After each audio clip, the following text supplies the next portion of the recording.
Middle east की धुरी बनकर उभरा ईरान अब लगातार अपनी सेना को मजबूत करने में लगा है।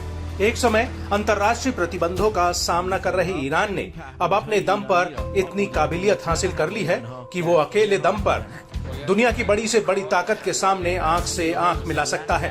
इजराइल हमास युद्ध के बीच ईरान की इजराइल से सीधी तनातनी से हर कोई वाकिफ है, जहां दुनिया भर के देशों को तीसरे विश्व युद्ध का डर सताने लगा था। वो पहला मौका था जब ईरान ने धमकियों के बाद इजराइल पर सीधा हमला किया था। माना गया कि ईरानी हमले वैसे तो इजराइल पर हुए, मगर जख्म अमेरिका तक पहुंचे थे। ईरान ने हमला कर अपने हथियारों की नुमाइश भी कर डाली थी। इजराइल के साथ बढ़ते तनाव के बीच एक ईरानी कमांडर ने ईरान की रक्षा में बढ़ोतरी को लेकर बड़ा दावा किया है। ईरानी सेना की ग्राउंड फोर्स में स्मार्ट हथियारों और मानव रहित ड्रोन्स के इस्तेमाल की ओर इशारा किया है।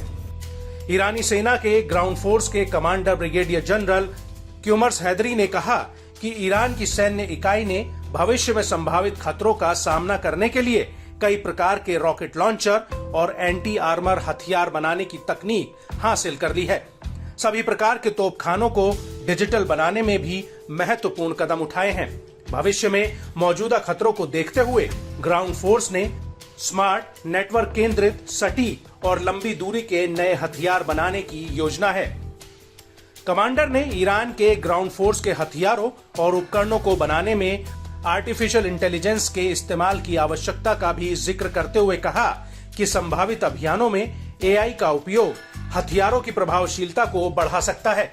ईरान के डिफेंस एक्सपर्ट्स और इंजीनियरों ने हाल के सालों में अपने घर में बने उपकरणों की एक बड़ी सीरीज को बनाकर सफलता हासिल की है।